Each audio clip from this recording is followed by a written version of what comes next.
Namaskar, welcome to Sad Boy GAJRA. Please one like and one comment. Please support me. Status preview. বড় ভাই আমরা ছেলে আমরা সব কষ্টটা কোনোদিনই সহ্য করতে পারিনি, যখন মনে পড়ে যায় তখন বের বাদ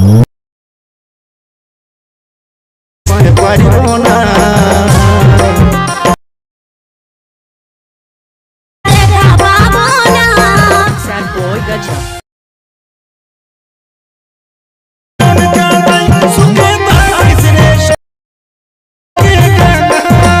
चैनल को सब्सक्राइब करो पहले। हाँ जल्दी करो, मुझे पता है कि आप लोग नहीं करते हो, वीडियो देखते हो लेकिन सब्सक्राइब नहीं करते। ये लाल कलर का बटन नहीं से दबाओ, जल्दी दबाओ, जल्दी दबाओ, फिर मैं शुरू करूँ। दबा दो जल्दी, दबा दिया, घंटी भी दबा देना।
Bye.